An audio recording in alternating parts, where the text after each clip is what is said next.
What makes you you? Why do you have the hobbies that you have? Why do you find the shows or music that you enjoy enjoyable? Why, if you're younger, why do you want to be what you want to be when you grow up? Chances are pretty good that your answers to those questions have to do with your upbringing. They have to do with your parents.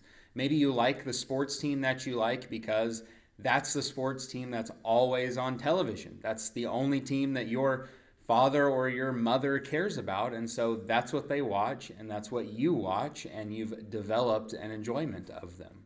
Maybe your interests are informed by them, but not directly. Maybe you like what they like because you see in your mom and in your dad an example, and because they like it too. In his second letter to Timothy, Paul, in trying to encourage Timothy in the work that he is doing, begins his letter saying that he's thankful for the sincere faith that Timothy has as a result of his grandmother and his mother. Of the times that we encounter Timothy, we don't really see his father in his life whatsoever. We don't know if he was there, just not spiritually involved, or if he was just gone altogether.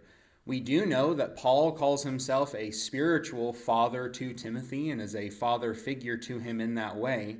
We also know that his mother and grandmother played a huge part in developing his faith. Timothy, throughout Paul's letters, ends up being a very strong player. He ends up as a minister having to go through a number of trials, and he gets two letters written to him to encourage him. In other places, like the book of Philippians, Timothy is mentioned as being an encouragement to other churches throughout the New Testament. And all of that comes back down to his upbringing. He was a great minister because of what his mother and his grandmother taught him about faith and belief and trust in God. With Mother's Day approaching here in the next few days, it seemed only appropriate to recognize mothers, grandmothers, and the other women in our life that help us to better know and understand and grow in our relationship with Jesus Christ.